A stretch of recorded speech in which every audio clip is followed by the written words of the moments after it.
What's up, everybody? Welcome to a in-person edition of Pigskins and Pageantry, Season 5, Episode 7. So we've had some crazy games this past weekend, and we've already sent our thoughts and prayers to Jessi. She's okay, as we see the sun has indeed arisen again the following day, somehow, yeah, despite the craziness of last Saturday. But you know, as always, let's go ahead and get into things. We'll talk about last week's games, and before I go any further, obviously Matt's not here. He's hanging out with family, so it's just us. We're hanging out here, and we'll discuss the craziness from last week. First, we had Arkansas at Ole Miss, and if you got a chance to take in this one, it was a wild one. Ole Miss winning this one 52-51. I got the point in this one, and wow, just like what a back and forth. It was like neither defense had an answer. I'm almost, I think it was 1,300 yards total between the two teams. Yep. 39 first downs for Arkansas, which looks like a typo, and then 22 for Ole Miss. And obviously the 2 turnovers for Arkansas being a factor as well. But man, that was crazy. So Arkansas at the end, they score, and instead of going for the tie, they decided to go for the win. On the road, and the pass attempt is incomplete. So I gotta say, I give Sam Pittman, credit for going for the win. I mean, you're on the road, you might as well go for it, right?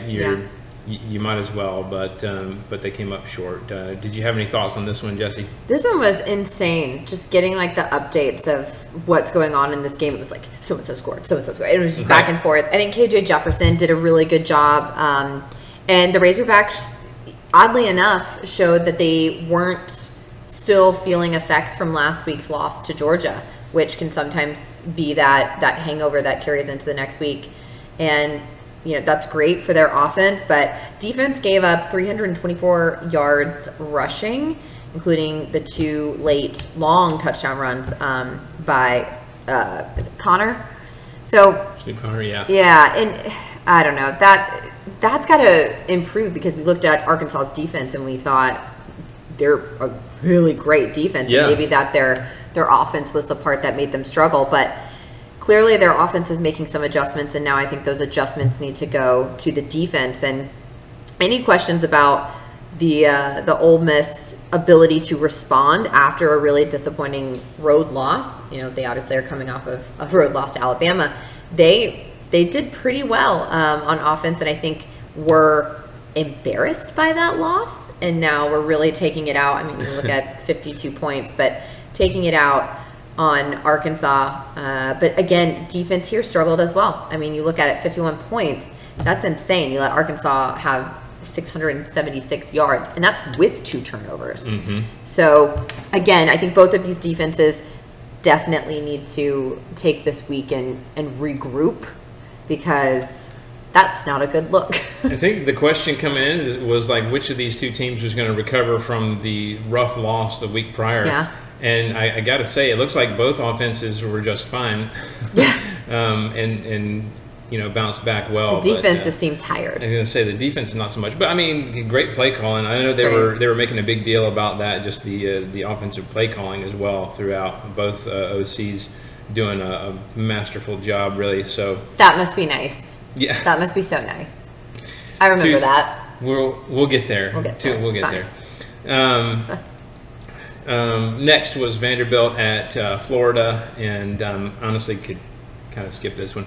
I don't plan on spending too much time. Florida, just decimating them 42-0. Obviously, Florida a little ticked off about how things have gone, and taking it out on poor Vandy. So honestly, they didn't really dominate early on as much as I thought they would. And truthfully, Vandy could have put some points on the board.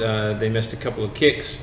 But Florida taking care of business in the second half, obviously. Yeah, this game could have easily, and Mullen was not pleased with their first half performance, as you alluded to. They did lead 21-0, but it could have easily been 21-13. Mm-hmm. There were some mistakes made, and I think Vandy could have capitalized on some things. They didn't, but it was not necessarily, the first half at least was not necessarily what the score indicated, as it often isn't. clearly Mullen ripped into his players at halftime, and they finally kind of got going with the fake punt on the fourth play of the third quarter. And then I think, looking at Vanderbilt, yes, this is not a good look. Obviously, they didn't score at all. But I think there were a few bright points that maybe the new moral coach, victories, if you will, that they can kind of build on. Yeah. I'm trying really Yeah, I mean, I did see a Vanderbilt fan. Bless them. I saw a Vanderbilt fan in the wild this weekend. Did you? We were in Tennessee, but we were at Dollywood. Yeah. And we had just walked in, and there was this older gentleman in a Vanderbilt shirt. It wasn't necessarily Vanderbilt football. It just said Vanderbilt. Right. But there's plenty of other things to be proud of at Vanderbilt. He was in the wild. He was not at a game or anything. He was just wearing it. And it was on a Sunday. It wasn't on a Saturday. I was very impressed. Yeah. I found one. Kudos to him take pride in it, right? And he probably has a really great degree from there.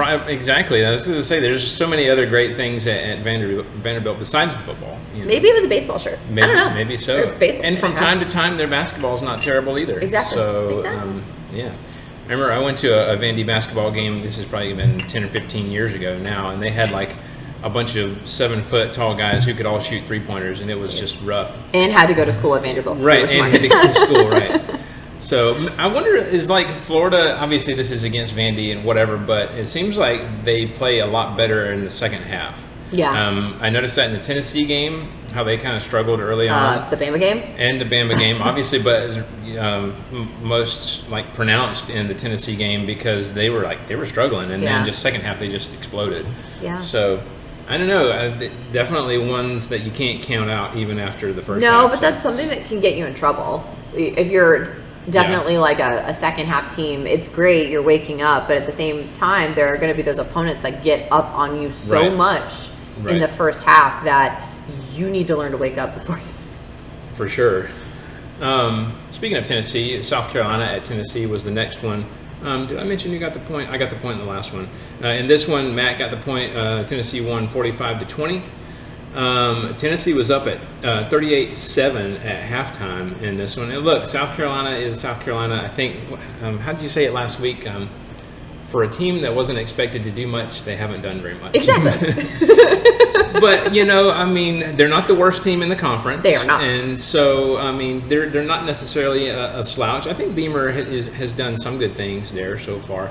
But what a couple of weeks from the Vols. I don't know what to think. What are your thoughts about this? Yeah, South Carolina, the ability, or rather inability, to run the ball on a consistent basis is a struggle for them. They are not navigating that process well, and that's something that you have to do in order to establish a really balanced, solid program, and they are not doing well at running the ball at all. So I think, even though this is a first-year head coach in Shane Beamer, I think that's something that they really need to put some focus on. Mm-hmm. After gaining 254 yards in the opener, they hadn't rushed for more than 102 yards in the other 4 games that they played. Yeah, that's not great. You have to do that, especially when you have. I know they have a quarterback, but they're, is he stellar? I don't know, but yeah, against Tennessee, they're ranked number 24 against the run, and so the Gamecocks gained 153 yards. Not bad. And then Tennessee, I think, I don't even want to say it because it would make me physically ill, but they might be on the rise, or at least rising from their previous positions with Heupel, and he's proving that he can be dominant among bottom-tier SEC teams. It's definitely the best that they've looked in a while. Yeah. And, these last couple of games, coupled with the fact that they've got Ole Miss coming in next week. That's going to be the true test. That's, I think. Lane's coming in. Yep. It's just a whole thing, a whole set of emotions, and that stadium is going to be insane. It's going to be a fun one to be at. Not if you're Lane Kiffin. Actually, Lane will thrive on that. Yeah, just like when he went back to Bama. I will say, Tennessee, Coach Heupel, watch for the attempted 4th down conversion. Because expect it, because here's the thing. He was doing that just to punch or push buttons for Saban. He wanted to beat Saban so bad, Oh, but man, also what a terrible. for him, he's gonna He did want it last week though. Yeah, he's just a troll, but he's going. There's something special about him playing, and I say special. It's just gonna be weird him being back in Neyland, and so I would just watch for the fourth down. Oh yeah, like I said, just expect it and just Expect the fake. prepare for it. I saw something this week, or I forget where it was. Maybe it was SEC Network posted on Instagram. But apparently, all this week during drills, Lane has been blaring Rocky Top over the speakers. Good. To everybody, just like on repeat. So Yeah. that's going to be an interesting one for sure. So That's actually really smart. Yeah. yeah, might as well get them used to it. Yeah, 'cause you're going to hear it all You're game going to long. hear it the entire time, and it's going to be so annoying. Yeah. I mean, it's going to be so annoying. And, games are definitely different this year in person. Absolutely. We talk about it a lot. A lot of these kids, especially the freshmen, or sophomores rather, they've never had that. And you've seen it across the board. Yeah. Atmosphere is big this year. I think even more so than normal years before COVID and before last year's crowdless games. All right, let's get to Georgia at Auburn. Georgia won this one 34-10. I got the point in this one. And once again, Stetson Bennett got the start as JT Daniels still battling that lat injury. I want to say that they probably, because Kirby Smart said that he could have played in an emergency in this game. So I want to say that they've kind of committed to maybe keeping him out. I honestly wouldn't be surprised if he didn't play against Kentucky this week either.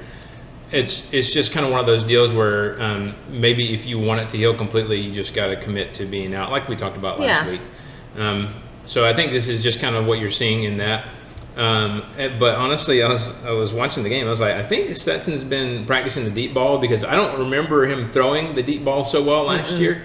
Now, he underthrew a little bit, and I think it was McConkey. I'm not sure. He had to kind of wait on the ball a little bit, and so that one wasn't so great, but it was still completed. And then, but another one was just deep ball in stride. I mean, great throw. So I mean, he's a backup, but honestly, I think he's doing pretty good for a backup. I think there's probably a decent number of college teams out there who might be okay with him as a starter, especially the lesser ones.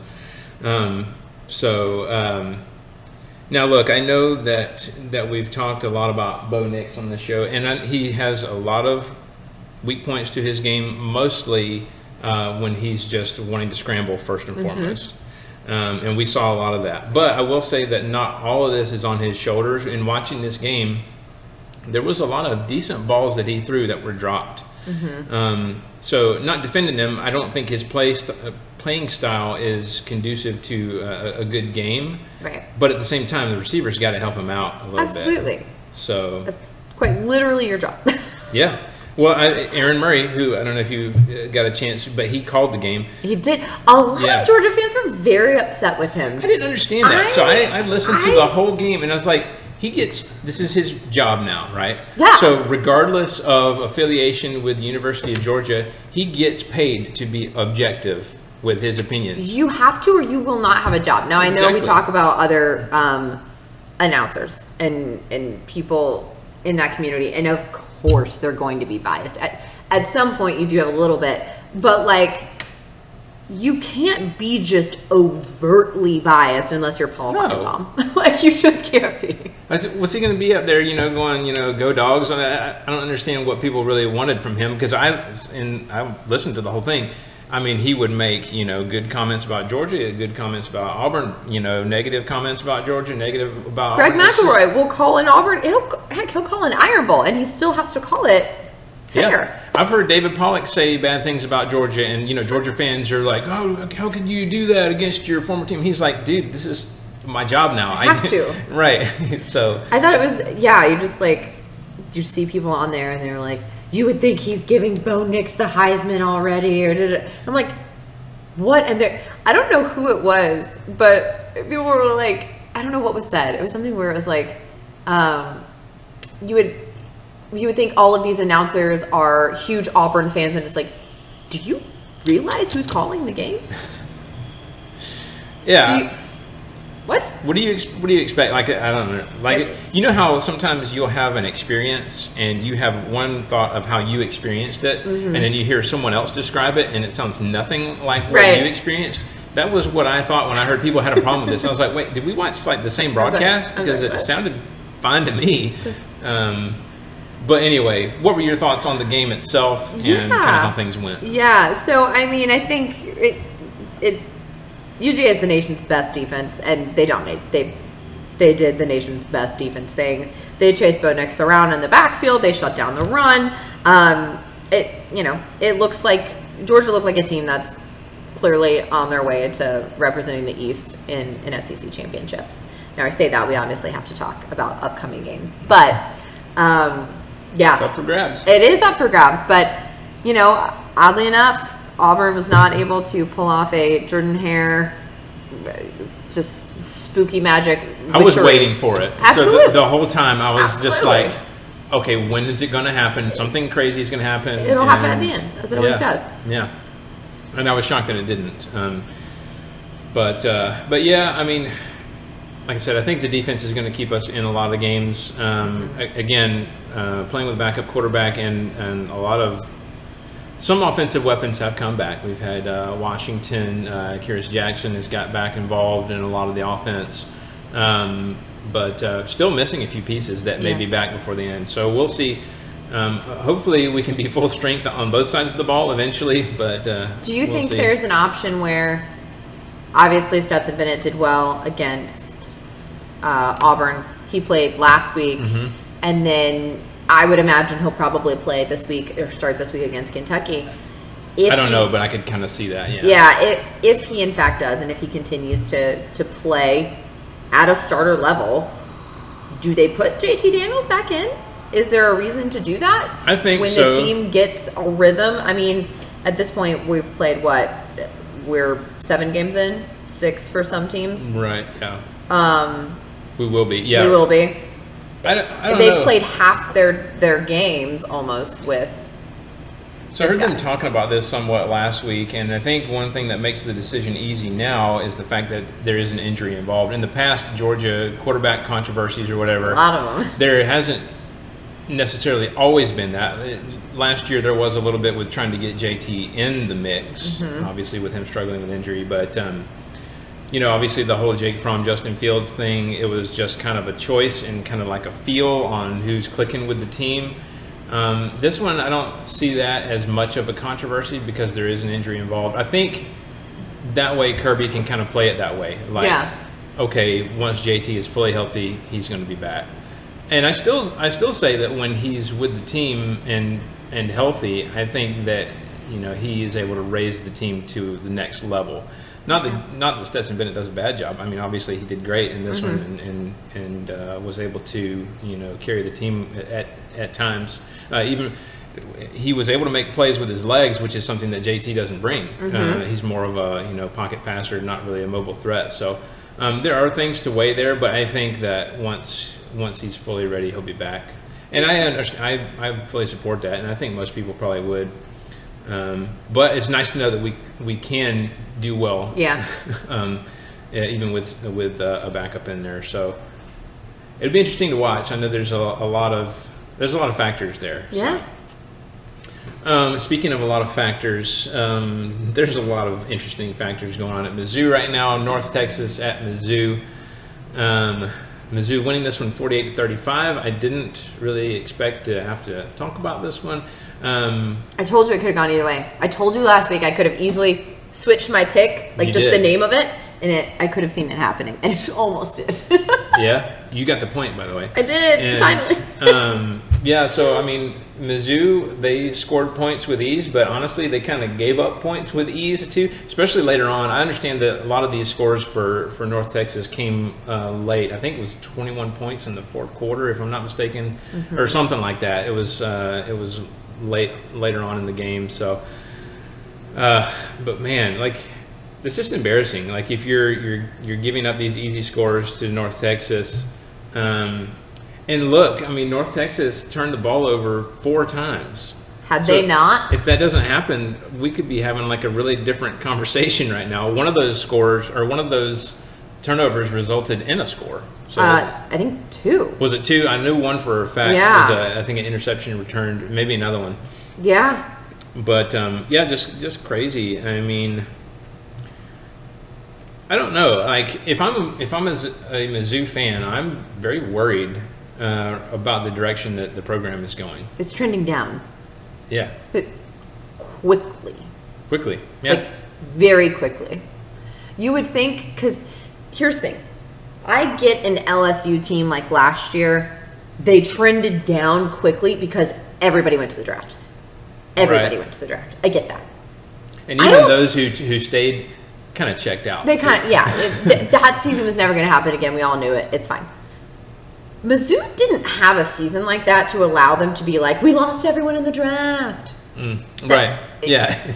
Like, I don't know, and I think I said it last week, I don't know if the talent is there and Drinkwitz is just not fostering it and not helping to develop it, or what is happening. What is the culture at Mizzou right now? If you are a player and you're sitting in your player's dorm right now and you're listening, you don't have to give, we won't say your name on the air. Just shoot us a quick DM. I just want to know. Right. If you have a relative that you know that is there. Please. Yes, please. I really am curious to know the, like you said, the feel in the locker room and like the buy-in from players and how the game is being called on both sides of the ball. Clearly the defense has struggled. Obviously the offense scored a lot of points in this game, as they should, against North Texas. But they also had 4 turnovers to capitalize on. Well, yeah, absolutely. We've watched, Connor Bazelak, who was supposed to be, a great talent this year. That offensive side of the ball hasn't really done what they expected. However, I know Beatty, the guy who is Mizzou's running back, he had 217 yards and 2 touchdowns. And I think he's second in the SEC in rushing right now. He's behind Rodriguez for Kentucky right now, if I looked at those stats right. So, I mean, yeah, they do have some aspects of the offense that are clicking, but, I mean, against North Texas, and I don't know. I mean, I'm not... Bazelak's, his draft stock has gone extraordinarily down, and it's not necessarily his fault. It's a program thing. Not to say he still can't be drafted high, but I think any hopes of a Heisman are gone, I would say. And I think going into the season, everybody had really high hopes for him, not necessarily from a Heisman perspective, but just from a program perspective. And I don't think that's going to happen. Yeah. I think North Texas, I got to give my hats off to them. Absolutely. Against a Southeastern Conference opponent, they did well. But the thing was... The green wave, the mean green. Yeah. But North Texas, like we said, 4 turnovers. They made too many unforced errors. Those turnovers were not necessarily something that you look at and you're like, wow, the Mizzou defense really struck gold there. They did a really good job. No, those were unforced errors, and they dug themselves into an early hole. They lost more than 30 yards of field position when they were penalized for having 2 players wearing number 14 on the punt return. In the second quarter, Mizzou faced 3rd and 10, but North Texas jumped offsides twice in a row to give them their first down. And those mistakes led directly to a Mizzou touchdown. Mizzou's score should not look the way it looks because there were, like I said, unforced errors, mental errors from North Texas that caused that.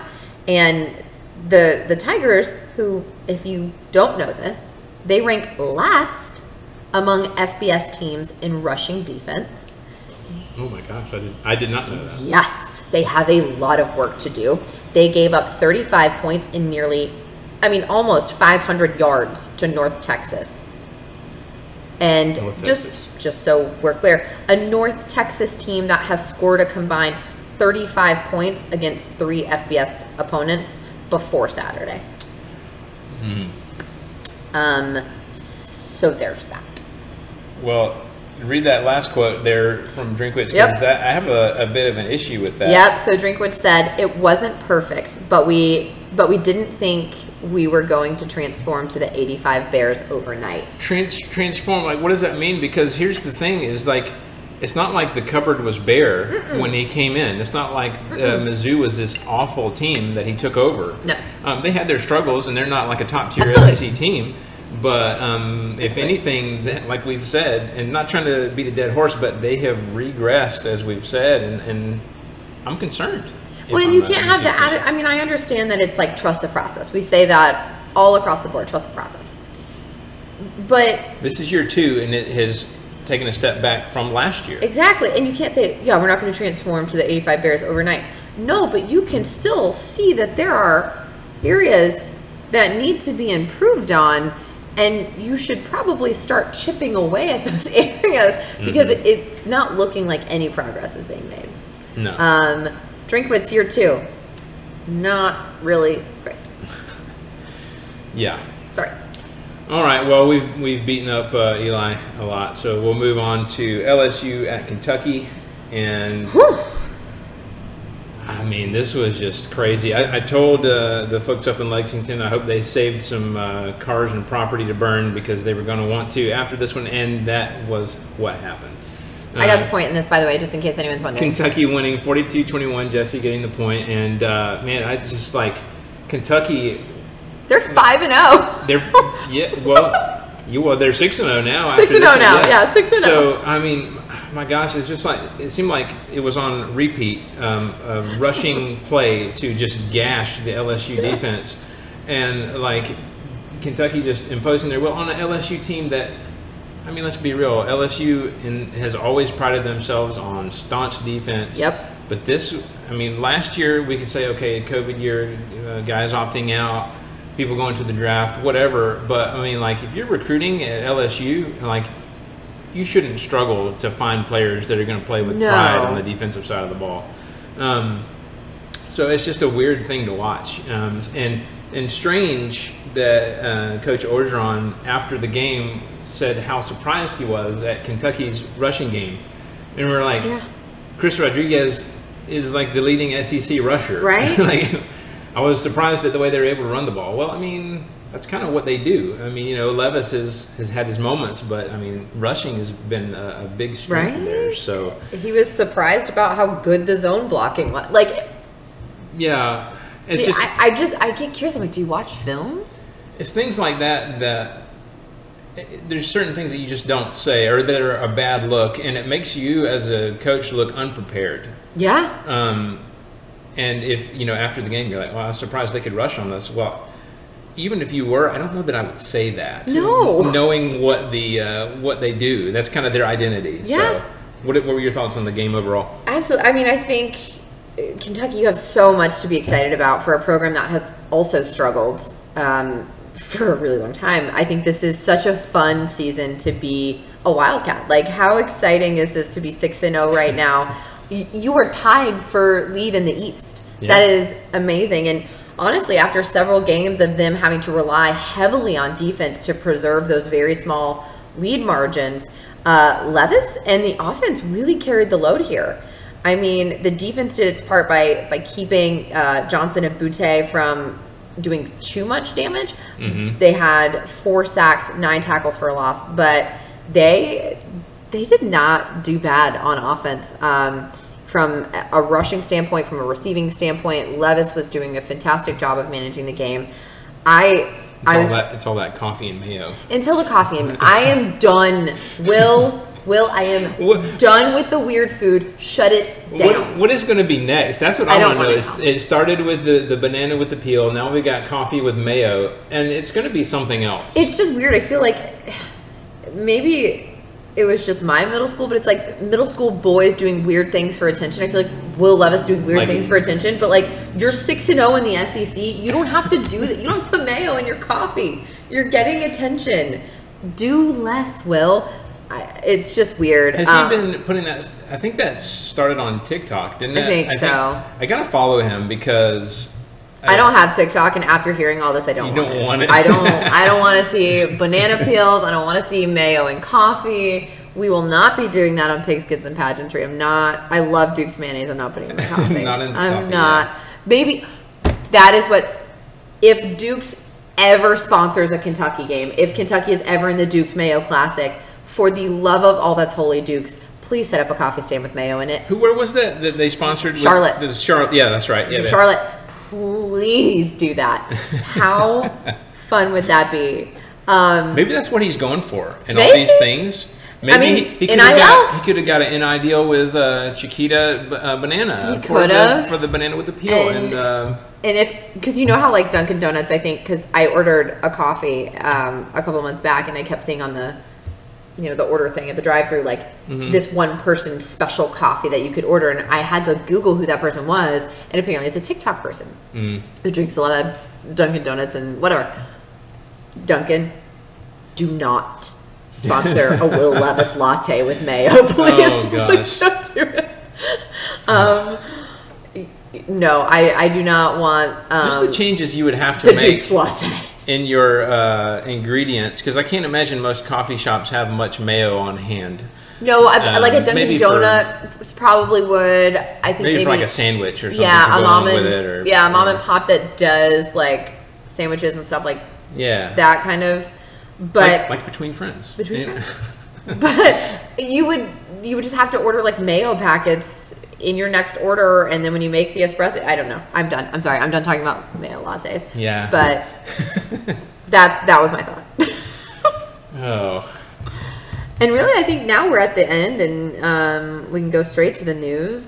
Yeah, I'm sorry. I know we've already sent our thoughts and prayers, but I'm just not prepared to make we do have to talk. I do know that this was a highly anticipated segment. A lot of people that I talked to said that they were really interested to listen to this segment of our show. I don't want to do it. Hey, you know. I don't want to be here. Right. I'm just here so I don't get fined. I don't just want to be here. Oh man! All right, well let's try to make this as quick and painless as possible. But anyway, what a wild like sequence of events that has been brewing since like the summer. Isn't that when like a lot of these not rumored, but just like interviews that have surfaced came to light this week, where a reporter asked Jimbo if it'll take Saban retiring before they can beat Bama, and he said, quote, "We'll beat his ass while he's here."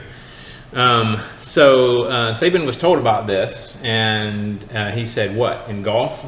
So, you know, I don't know if he was like trying to play it off so he doesn't have to, like we were talking about earlier, so he doesn't have to discuss it, because it's kind of awkward, you know. Former assistants, are they ever going to beat you? That's kind of a weird question. He doesn't like talking. I mean, he said in other interviews when people are like, oh, like after Lane and everything, he's like, I don't worry about that. Like, that's not, he's like, that's not why we're here.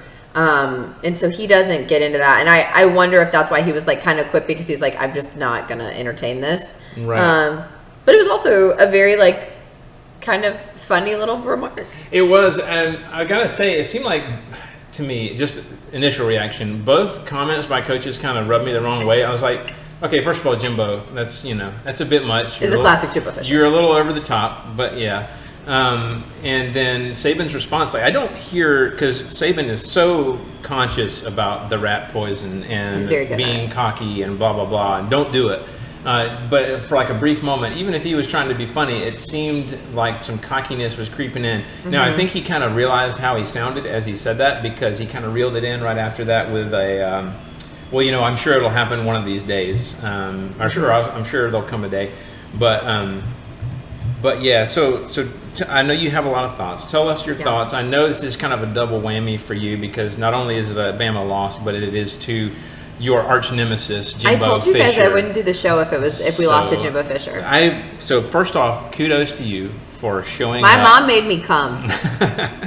Okay, well, thank you very much, Janet, for forcing Jessi to come to the show and speak against her better judgment. But yeah, what are your thoughts? I mean, obviously, I know you have a lot of feelings going on right now. First of all, I think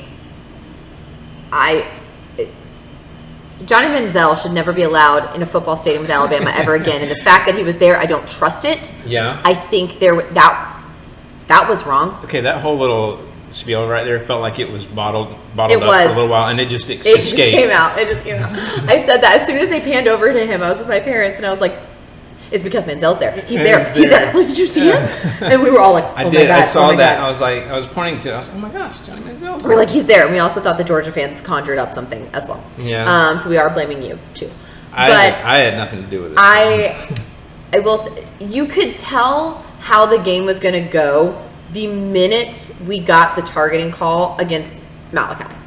Okay. As soon as Malachi gets that targeting call and he's out, it was like the juju just started to get really weird and the vibes were off and you were like, this is not going to go well. And it didn't. You have such a leader on defense who can read what's happening, who knows how to adjust, and he's gone. And if you remember, we've already lost 2 linebackers before this. Right. We are way in the chart. The depth chart is tapped. But I will say this, and it pains me physically, emotionally, mentally, and spiritually to say this. Texas A&M deserved to win that game. 100%. Yeah. We did not look good. We were not adjusting. They blitzed us, and we couldn't do anything at all. I mean, Bryce Young, he could see that they were coming. They were loading the box. You could see they were coming. He was not adjusting. He was not at all. At all. However, our offensive line they weren't giving him any time. I mean, there were a couple times. There were a couple times where I was like, they're not giving him any time. He's just getting sacked. It's done. But there were also more times than not that he was just there. He was just standing, and I'm like, throw the ball, throw the ball, throw the ball. It was very frustrating. It was a Bryce Young that I had not seen before. Very flustered.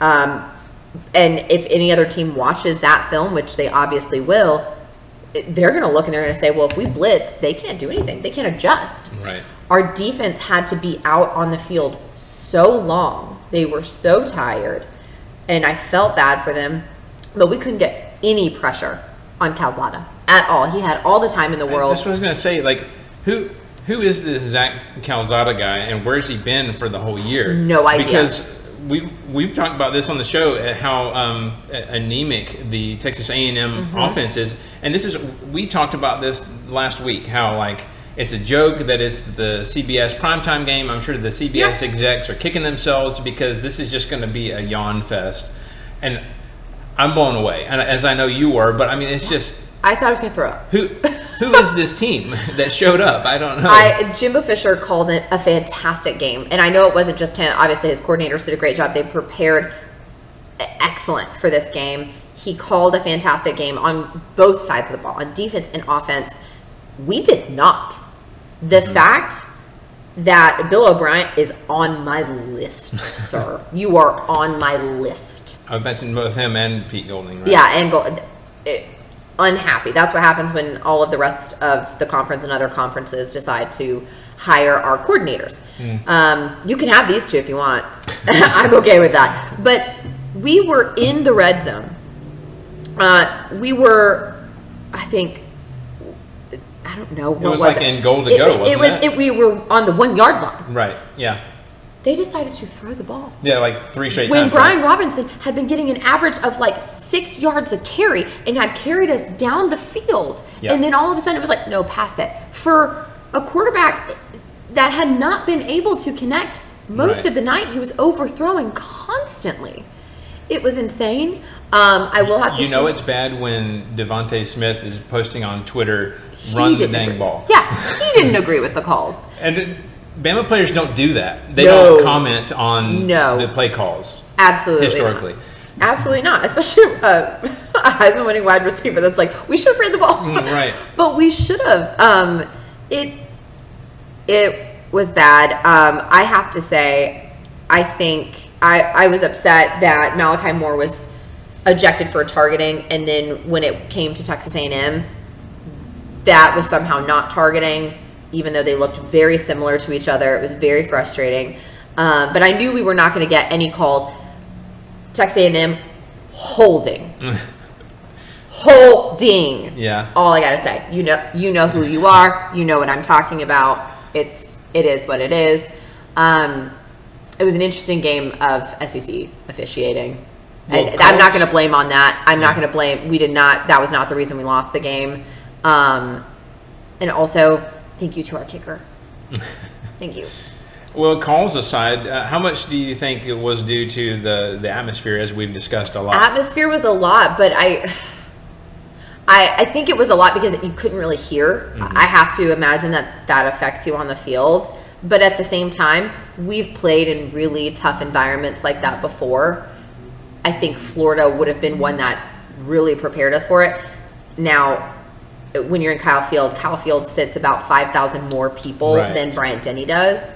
But I also heard that the at one point the glass on the panes of glass on the top was like shaking because of the crowd noise. You have to expect that. It's a night game. You're a #1 team. You're going into an environment. You have to expect that. But no, I do also want to say,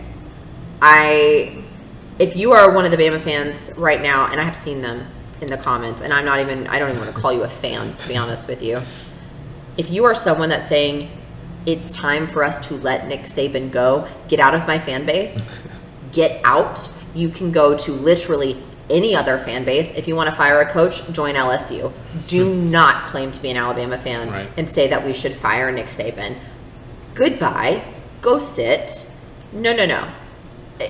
That is the dumbest thing I have ever heard in my life.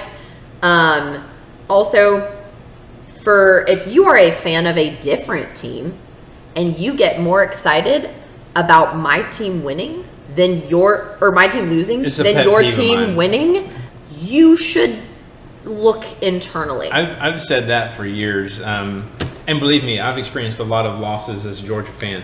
And so, I wholehearedly back that. If you get more excited about somebody else losing than your own team winning, then reevaluate, please. Reevaluate them. And to be honest, Alabama, if Feinbaum said it, when other teams win or lose or whatever it is, they get compared to Alabama. Yeah. When we do, we get compared to perfection. And it's honestly a very tough place to be. And I know it's like, oh my God, you're winning, you're being a baby. But I'm saying you just have to keep that in mind. Like, everyone's like, they could go up against Alabama. When Alabama does something, they're like, perfection or abysmal. It's like, well, not really, though.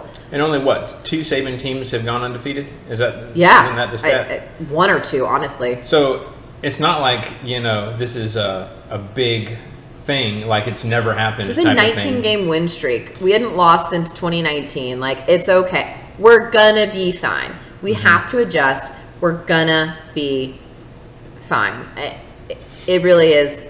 It's okay. Now, I have to say, just speaking like objectively, watching the family of the kicker go crazy as he made the game-winning kick, I mean, that does kind of get you in the feels. I did hit unsubscribe when someone sent that to me at work. I was going to say, I know you probably don't like that, but I literally put, I'm sure this is really nice, but unsubscribe. I was going to say, and I can only do that because I'm not invested in that particular game, but just as somebody watching it from the outside, I was like, man, that gets you right here. So, hey, I'm sure here's another thing. So I was actually in Universal this weekend, and after that game, so it was Sunday, and I rode the Velocicoaster for the first time, which is insane. I came out of my seat like 6 times, and I was legit scared one of those times.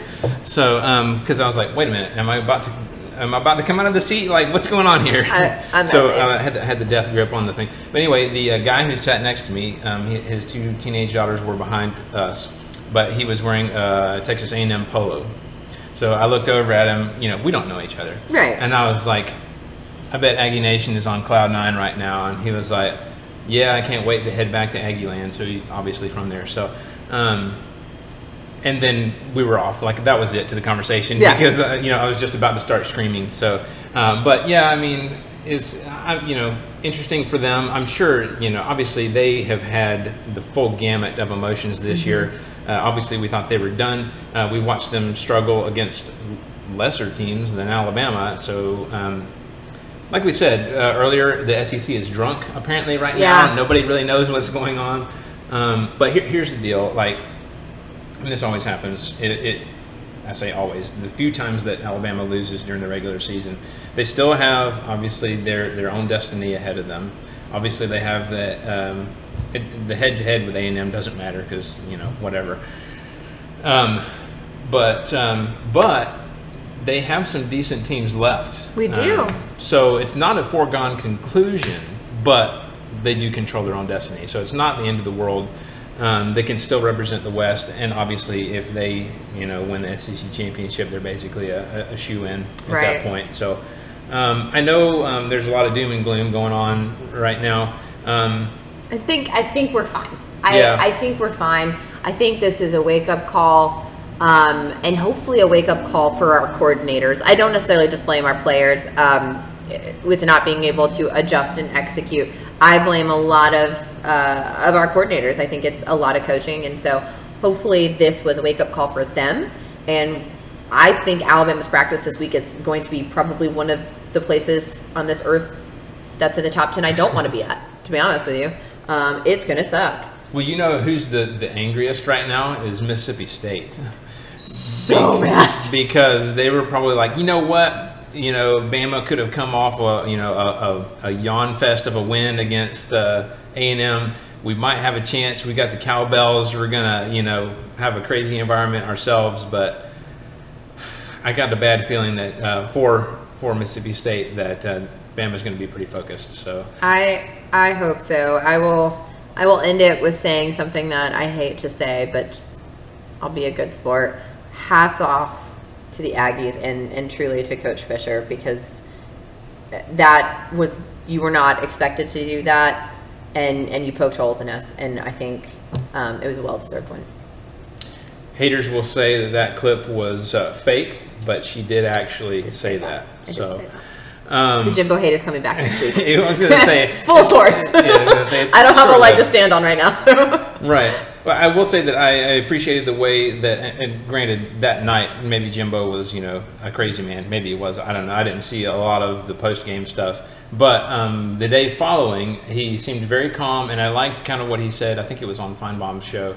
He was basically trying to use this game as a tool because obviously, he's trying to build a team. Yeah. And so he's able to tell his players, okay, what did we do in this situation to have the success that we had? Let's try to duplicate that. Absolutely. In future games. What was our thought process when you had adversity? What was your response to it? And it's just a good way to build. So, you have to play every week like you are playing a #1 ranked team. Like trying to prove yourself. You just do. Yeah. Absolutely, and that goes for us too. As a #1 ranked team, you have to go in every week like you're playing a #1 ranked team. As I say, you can't take a week off. So, all right. Well, that does it for last week's games. That wasn't as bad as maybe. Wasn't as bad. I had time to decompress. I think it helped to be on a Tuesday and not a Monday. Yeah, there you go. And also in the pick'em standings, you passed Matt. So I've got 22, Jessi's got 18, Matt's got 16. So, moving up, right? All right, so let's get into our news segment, and that is the first item is Georgia is the #1 team in the land, which isn't a surprise, obviously, or #2. That was expected. But to me, we're talking about how the SEC is drunk. I think just like the whole league is drunk right now because Iowa is #2 and Cincinnati is #3. Now, granted, this is AP. This is not. At the end of the day, this doesn't matter because it's not the committee. But still interesting to see them up there. Like, what do you think about seeing those names up there? I mean, well, first of all, I hate that mine's not up there. But right there though. My boyfriend actually at the beginning of the season, I think it was opening weekend, we were watching games and everything, and he was like, I think Iowa's really going to have a team this year. And I was like, huh? Okay. I'm sorry. My bad. Yeah. You were right, honey. I didn't realize that. And then honestly, I'm excited for Cincinnati. They really got gypped last year. I truly believe that. And I'm excited that they're getting some recognition right now because I think it's deserved.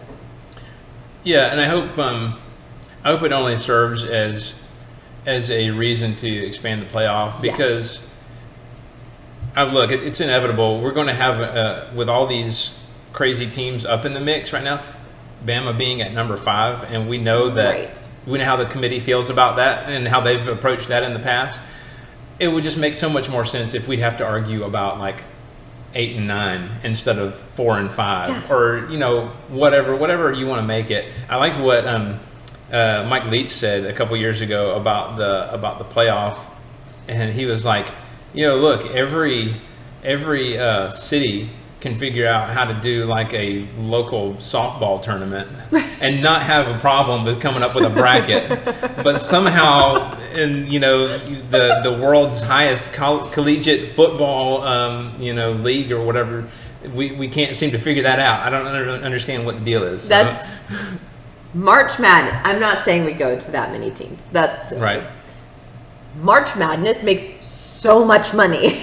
It does. So much money. And that's been the argument for not doing more games, is because it makes the regular season not matter and we won't make as much money. I'm like, dude, you make so much money. That's hello. I just want to point out baseball and softball. Right. They play a lot of games, and you still look at the World Series, or in softball, you look at regionals, super regionals, World Series, all of that. They make more money. Yeah. You have more people. And it gives teams like a Cincinnati, who now don't need it because they're at number 3, but it gives those smaller schools and people that are not in a Power 5 a chance. And again, I know we've said it ad nauseum, but expand the playoff. Yeah, and I love the idea of at least giving a team a chance. You could say that whoever, they would if they faced a top tier team, there's no way. Well, give them the chance. Literally look at Texas A&M. How many people are so excited about that? Mm-hmm. Even non-A&M fans, again, it's stupid, but whatever. But it was something that should not have happened that happened. You look at March Madness and those Cinderella stories. Who was it? It was Loyola a couple years ago with their Mercer beat Duke. Mercer beat Duke several years ago. It's those sort of Cinderella moments and those upsets that people live for. It's the water cooler talk the next day, and I think that obviously in college football we're missing out on that. Georgia barely beat Cincinnati in the bowl game last year. Exactly. So you just never know. You never know. All right, let's get to our opinion segment, and this one kind of hurts because I think we all like Coach O. I like Coach O. He's, for all his vices, he's a lovable character in the college football landscape. But it seems more and more that it's a foregone conclusion that he will be gone by the end of the season. That has more to do with the schedule that's remaining than anything else. Did you know that since the national championship season, they are 500? Their record is 500 since then. Which ain't going to cut it at LSU. I did not know that. So, since that team moved on, 500 football. So I meant to look up what his buyout is because I'm sure it's sizable. However, I'm sure that the boosters will have no problem coming up with whatever the amount is. They won't. And here's the thing: is a lot of people, for the people who don't like him, there are a lot of people who do like him down there as well. Obviously, he's from there. He's kind of like the son of the state, or however you want to phrase it. But I'm sure they'll try to do it in a way that's not so burning bridges. Yeah. Because obviously they'll want to have him back for celebration of the anniversaries of the championship team and all that, whatever. But his buyout is huge. Is it? What is it? So after the national championship, Coach O was rewarded with a 6-year, $42 million contract. This year, he's the second highest paid coach in college football. So, barring any revisions, because every coach has to have a buyout in their contract, but according to, if there's not been any revisions to what was at the beginning of the season, or over the last year, if it has been, they haven't been made public. His buyout is 70% of whatever is remaining, his remaining salary is. This year, the second of that deal, that makes his buyout $21 million if he leaves this year. That's just so much money to pay someone to not be there. Go away. We'll pay you this much to just leave. I would do that. Right? I mean, but I don't know. Do you think it's a foregone conclusion that he's gone? I struggle with that because I honestly don't know how the players feel about him. I haven't heard much about like what the locker room feels. But I do think, and you know, obviously all LSU fans got in a tizzy about me talking about how bad they were last year. I know they went to the draft. I get it. Right. But other teams have done that. It's fine. But this year, I just don't think there's an excuse. They're pretty bad still. I don't know. Maybe I would say maybe they give it another year. Because $21 million is a lot. Because Paul Feinbaum has said that he does not see a world where Coach O is employed with LSU at the end of this season. Yeah, I mean, social media honestly, by halftime this week, they were already speculating about his departure from Baton Rouge. So I don't know. He should take the Raiders job. Oh my gosh. Honestly, I saw people saying that about Nick Saban. They're like, Nick Saban, NFL, he's going to go to the Raiders. I was like, okay. All right. First of all, Miss Terry loves Tuscaloosa. Calm down. I don't know. I could see him gone.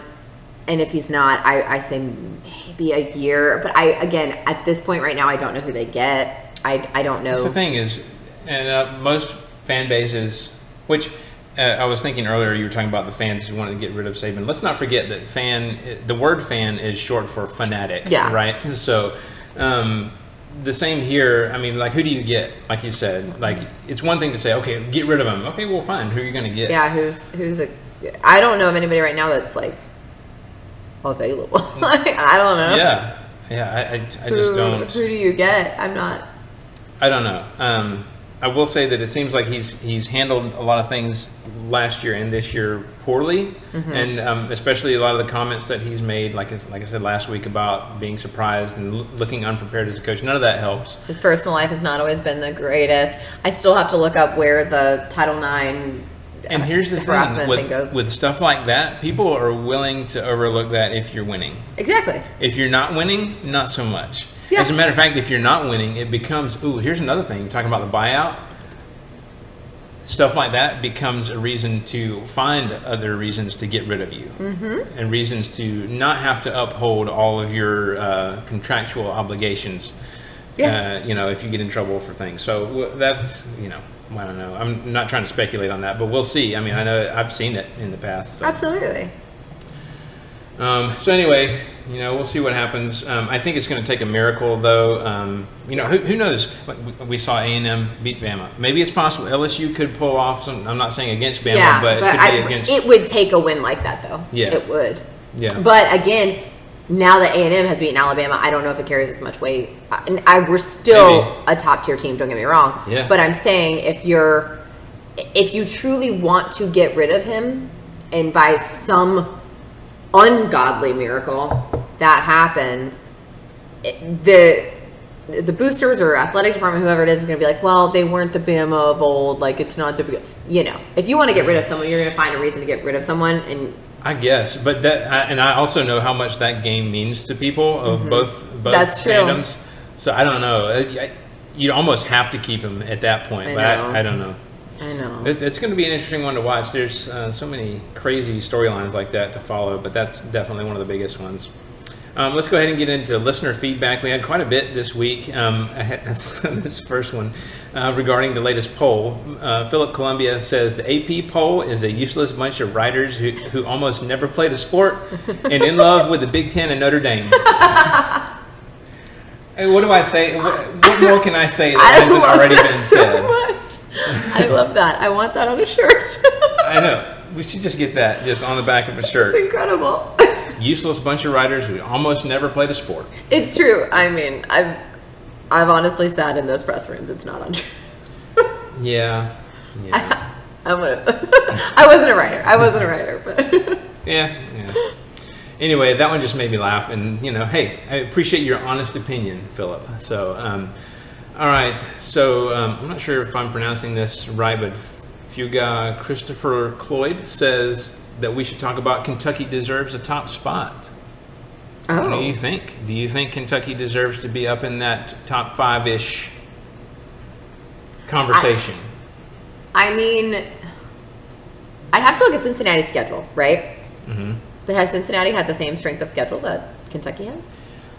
They've played a few. Now look, they've beaten Notre Dame, and we can have Notre Dame's not real. We can have a whole podcast about that. But their wins have been somewhat better this year, at least of recognizable teams. Not necessarily that the teams are top tier this year, but that you will recognize the team names. It's more of a brand type of thing. Gotcha. So they played Miami of Ohio, Murray State, Indiana, Notre Dame, Temple. I think the Indiana and Notre Dame ones they were holding a little bit in higher regard. And they were not blowouts. They were a little close. Mm-hmm. They play UCF. Mm-hmm. They play Navy, and go Navy beat. I mean, I love them, but they're not that great this year. Tulane, Tulsa, USF, SMU, Eastern Carolina. I mean, are they going to have a resume that holds up? I don't know. Because hold on, because Kentucky's schedule. I know I should know this off the top of my head, but I don't. I was going to say they've had some big wins. Now, granted, it's against teams that are slightly down than years past. Louisiana Monroe, Mizzou, who you can't really count that one great. Tennessee Chattanooga, South Carolina, UF, that was a big one. Mm-hmm. LSU. Honestly, okay. I was going to say I'm not against this because to me, Kentucky has those two bigger wins, right? Like those two teams that really stick out more than others, which is in Florida and LSU. Yeah. You look at Cincy, and honestly, Cincy's, if you want to count higher tier opponents, it's going to be Indiana and Notre Dame. And I would put up Florida against either of those easily. Mm-hmm. So sure, I hear you.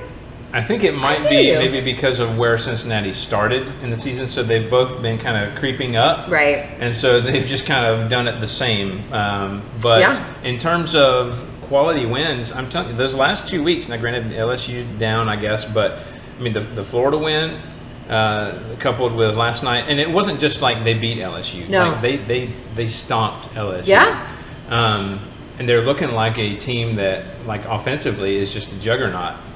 The past couple weeks, especially last week, but man, I don't know.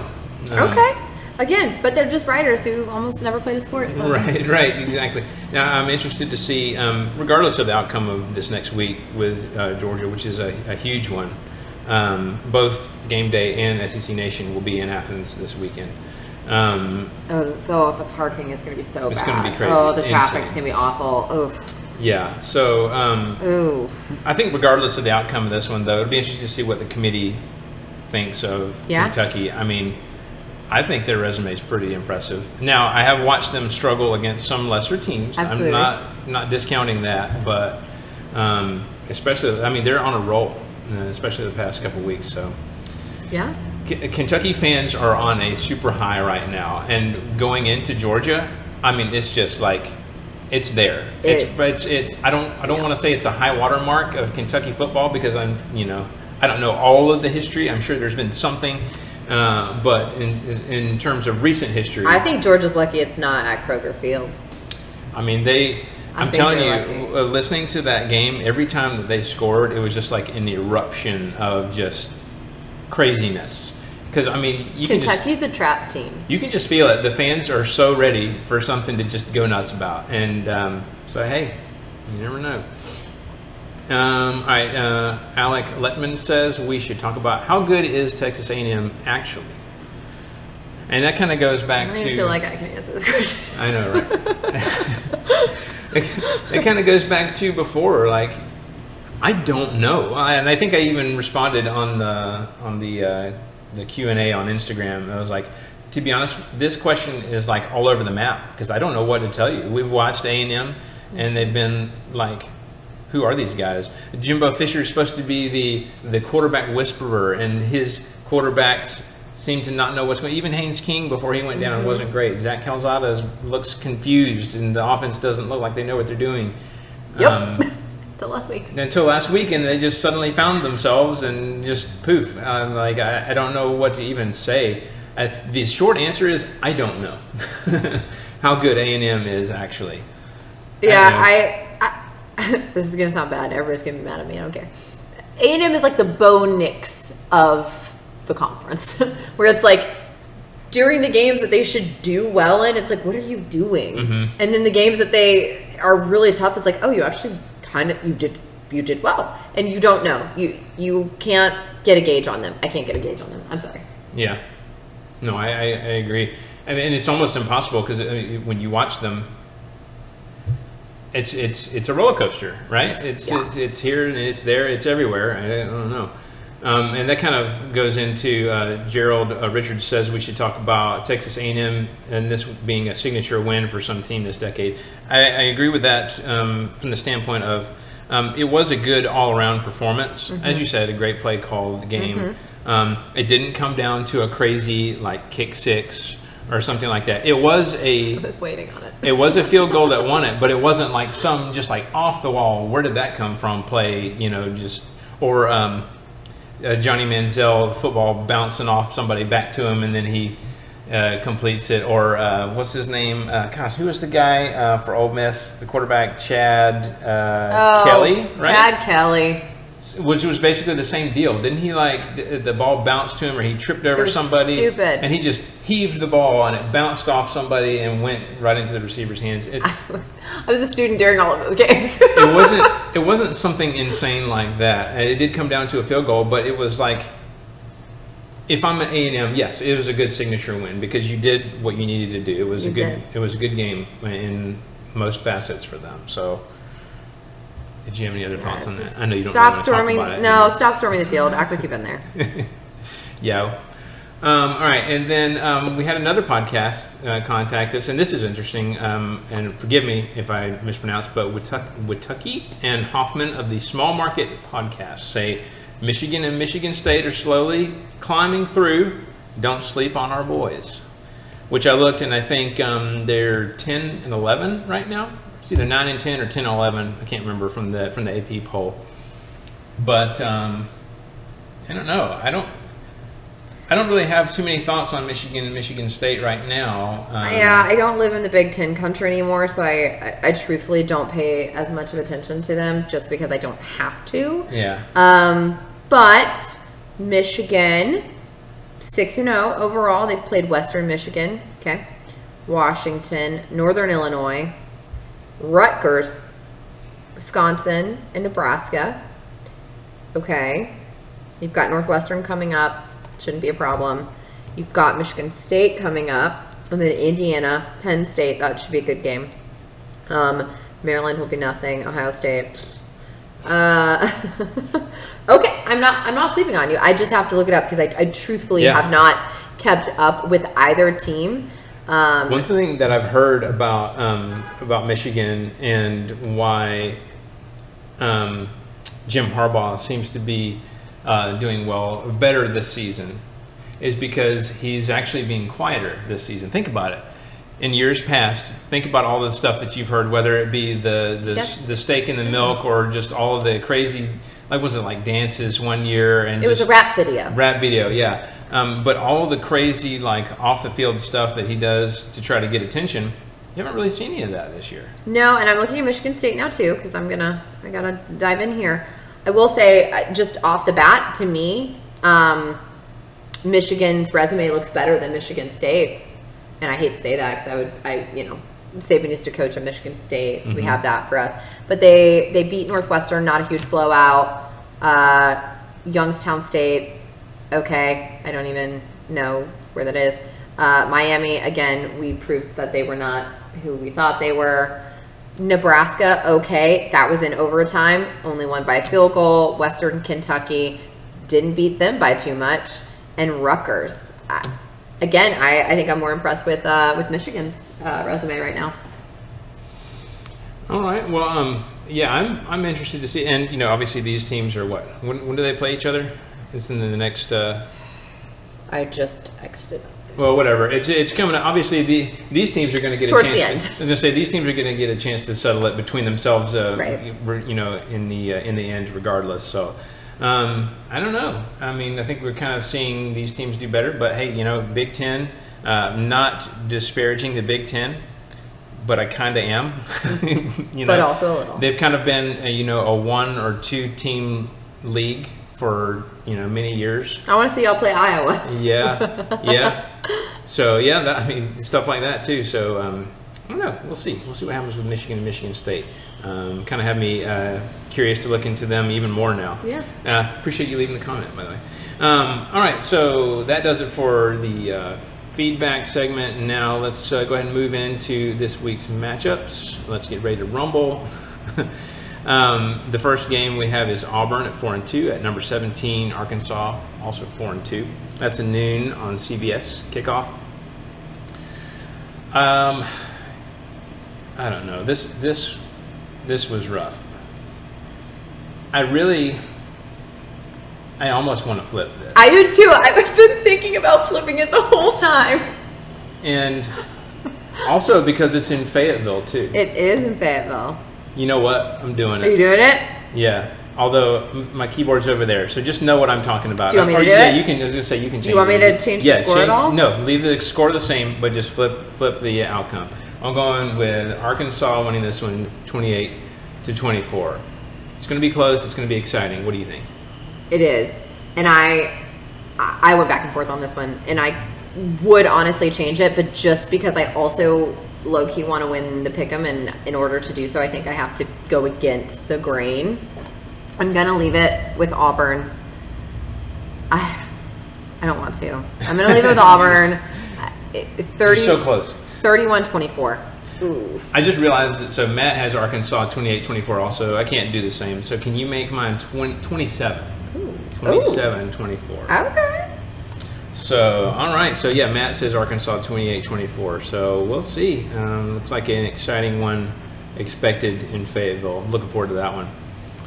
Next, we have number 20 Florida at 4-2 at LSU, 3-3. Another tough one for LSU. We're talking about their tough schedule coming up. That's noon on ESPN. I got Florida winning this one. A lot of points scored. I don't really have anything else to say other than I think that the defenses are going to be challenged. We've seen Florida run the ball well a lot, and then kind of struggle on defense. So yeah, I think a lot of offense. I got Florida winning 35-24. What do you got? Yeah, I have to agree there. I think the Gators are going to do okay here. I think it's going to be 38-21. Okay. Matt has Florida also 35-14. Next, number 21 Texas A&M 4-2 at Mizzou, 3-3. That's noon on SEC Network. Yeah, I mean, I think the Mizzou's struggle continues, and they're unable to stop any kind of offense. I got A&M winning this one 35-27. What do you got? Texas A&M has to be careful of the winner's hangover, especially going into a school like Mizzou, knowing that they've struggled. You just have to watch. I'm going to pick the Aggies 31-21 though. Okay. Matt picking more of a blowout. A&M winning this one 35-14. That's what he's got. Okay, next is the CBS game of the week at 3:30. That's Kentucky, number 11, 6-0 at number 1, Georgia, 6-0. As we said, game day and SEC Nation both going to be there. Athens is going to be insane. Park your car on Friday. Don't move it. Yeah. Honestly, park it on Thursday if you can. Don't move it. It's going to be awful. Stock up on groceries. To be honest, you're not getting in a restaurant. Just stake your claim to a spot and just don't move. Sleep on the quad. Yeah. All right. So here's the deal. Kentucky's defense is decent. So again, much like last week's game, I could kind of see this going both ways. If things go to plan, and I think Georgia's defense can stop, because I think they're pretty disciplined. I think they can stop the rush game, which we've seen Kentucky excel at. I think if they can stop the rush game, make Will Levis make some throws that he doesn't want to make, and you know he's already going to kind of have like a rumbly tumbly because he's got the the coffee and the mayo and the banana peels and stuff. It seems to be working though. Yeah, I was gonna say whatever it is, I guess it is working. But anyway, I think we're gonna kind of be able to control that aspect of the game. However, if Kentucky's defense, which is pretty good, if they are able to contain Georgia, it could be an interesting game. But it's also at Sanford, and I think the crowd factor is going to be there. So I got UGA winning this one 35-10. Yeah, I think it's huge. Like I said, that it's in Athens and it's not at Kroger Fields. And honestly, side note, I am so excited for the fans this season. They have shown up and shown out in so many games so far, and it is awesome. It's so much fun to see. I think we had started to see a lot of people leaving really early in games and not sticking it through, and I'm very excited for this this year's fans. I think it's just such a special thing, and I'm excited. But I'm excited for this game. Okay. I am hoping that Kentucky shows up. I am hoping that it is a battle, because it is one that I don't have a stake in, and I don't have to worry about it. I like to watch those. However, I'm going to pick UGA 38-21, but I want to caveat that I am not rooting for them. In fact, I am pulling for the Cats. Obviously, I'm a Bama fan. I'm going to do that. But people that made me the angriest this weekend were not Texas A&M fans. They were UGA fans. And your nastiness about not even being excited about beating your oldest rival. You were more excited about my team winning and all the little nasty comments. So I might be wearing blue on Saturday before I change into my Bama jersey. And I hope they show up, and I hope they upset you at home. That would make me very, very excited. I would just like to say that I'm not one of those Georgia fans. He is not. He is not. And he is honestly one of the only ones that I To those of you that do that, shame on you.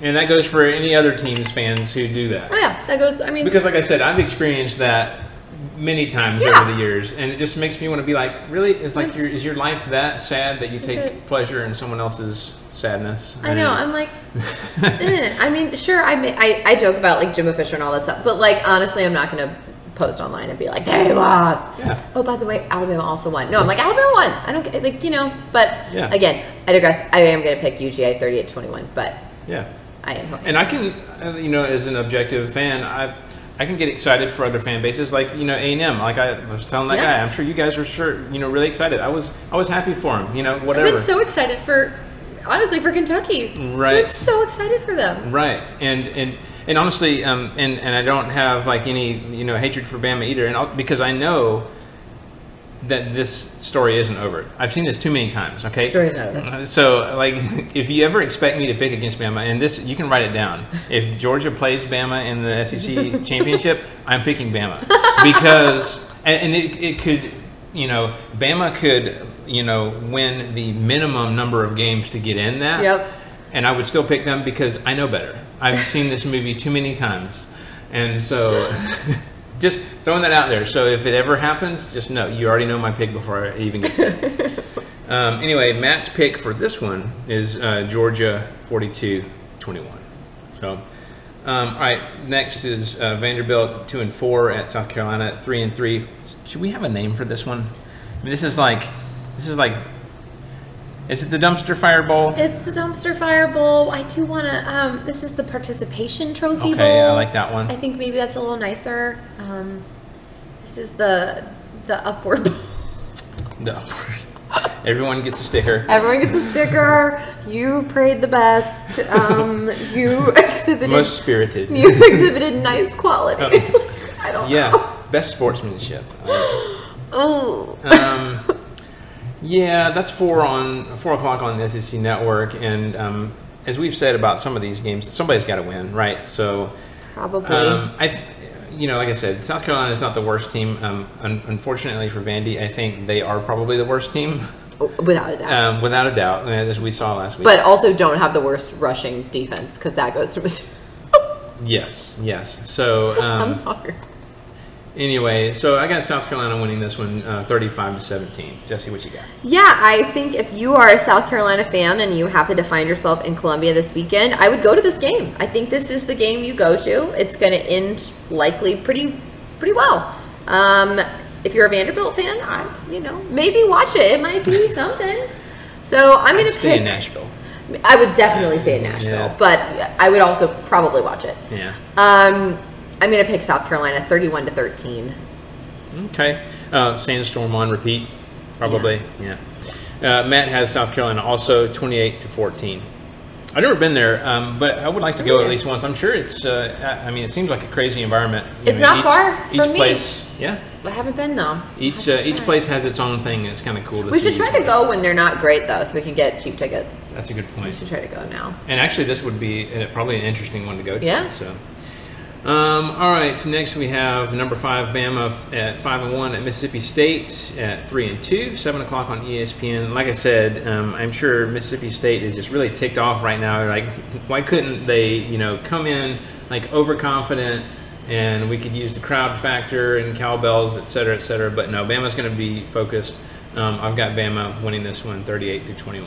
I see. I think Mississippi State might be doing the opposite. I think they might have seen the A&M issue. They beat A&M. I think that they might be coming in very, very confident. They beat A&M in A&M's house. Yeah, and I think Mississippi State is really going to, their fans are going to show up. But I also do want to remind everyone, Starkville is less than 2 hours from Tuscaloosa. That's true. It's right over the border. So a lot of Alabama fans travel to this game. So it will be pretty well represented, I would imagine. However, I think practice is going to be brutal this week, and it's not a far trip. I don't even think we stay in a hotel. I think we come straight home after that. So I'm going to pick Bama 46-21. What did you think of Saban's statement after the game saying, I hope the players remember how this feels? I love it. Yeah. I think absolutely. I'm pretty sure I kind of blacked out after the game. Yeah. Not for a bad reason. I was just like, I don't want to remember this. I just I literally went to bed. My parents were with me. And so I loved it. I'm pretty sure that I was like, I hope they feel terrible. Yeah. I hope they feel this, because I felt it. You sit in the corner and think about what you've done. It was awful. Yeah. All right, Matt has Bama winning this one 42-10. So clearly he has a lot of confidence there. So. Speaking of Matt, the final game that we're going to talk about is number 13, Ole Miss. Matt may be missing the shows on purpose now at this point, because the last 2 shows have been great wins, and now I think he thinks it's like a thing, maybe like a luck thing. Matt, come back. If they happen to win this week and he doesn't show next week, we'll know something's up. We will. So, all right. Yeah, Ole Miss 4-1 at Tennessee at 4-2, 7:30 kickoff on SEC Network. This is a wild one. Like, Tennessee fans are hyped. This is a night game. They're going to checker Neyland Stadium. As Matt says, it's the Lane revenge game. I don't know though. I just think Ole Miss is a better team though. I have to, because I haven't seen enough of Tennessee, right? You can say that they've had some good performances, right? But like, do we really know like who they are yet? And maybe they don't even know who they are yet. First year coach. So I don't know. I think I'm going to have to stick with Ole Miss, although it's close, and it's probably going to be one for the ages. I got Ole Miss 42-38. What do you got? Yeah, I am actually really sad that this game starts 30 minutes after ours, because I would truly love to watch this game. With a couple screens. Basically, we need 2 screens. This is going to be a good one. I went back and forth on it because it is going to be such a special atmosphere. You know, we were talking about it before. It is going to be a big one, a big deal. Lane coming back to Tennessee is never a small thing. They still mad. And so, yeah, it's going to be a big one. But I have to agree. I think at this point that Ole Miss might be a more cohesive team and have more of an identity at this point. And I'm going to pick them in a close one, 38-31. Okay. Well, Matt has extreme confidence in his boys at Tennessee. He's going Tennessee 45-42, and I cannot repeat what he said on there. He believes. But he believes. Just suffice it to say that he believes. So, did you have any impromptu just for funs, or? I don't. This weekend was not fun. No. It is no shock that there is no just for fun segment this week, because it was not fun for some of us. So. It wasn't great. It was not. The only thing I could possibly think of would be, what weird thing do you think a coach puts in their coffee? Or if a coach puts something weird in their coffee. Do you have an answer? Honestly, I'm trying to think about it, and I feel like we all know Mike Leach is probably spiking it. There's some sort of rum, like rum in there. Yeah. It's sure he and my neighbor would get along great, but I think if I have to think of a coach that puts something strange in their coffee, I feel like maybe Coach O. You know, instead of the sugar cubes, like the little like actual sugar cubes. Yeah. Instead of putting those in his coffee to melt, he takes like chicken bouillon cubes and puts it in there. Yeah. I think I could see that. Or like a bay leaf. Yeah. Just like some spices. Just I don't know. Floating in the top. Yeah. Cayenne. Sam Pittman is definitely barbecue sauce. Oh yeah, Sweet Baby Ray is just in it. Dan Mullen is lime jello. He's gonna put in a dash of the lime jello. Maybe some Old Roy. I don't know. I'm trying to think of any others. I don't know. I'm trying to think of a Lane one. Lit popcorn. I don't know. Oh yeah. Which they're now giving out at the games. Yeah. Talking about, sponsors, that would be perfect for him. Orville Redenbacher. Yeah. And they lost, and everybody is like, he's in it. Just imagine. He's a good sport, if nothing else. That's true. He's a good sport. I did see a fun tweet, or maybe it was Instagram. I can't remember I think it was Twitter. He does Twitter mostly, I guess. But it was a graphic, and it was talking about a teacher. She did the times table, and she did like 9, right? Yeah.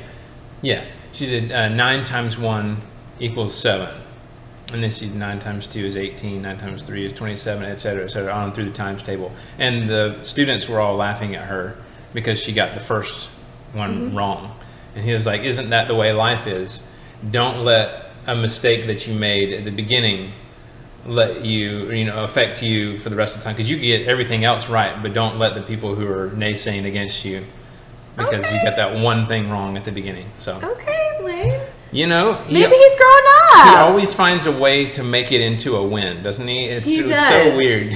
So he must be quite the guy at parties. Yeah.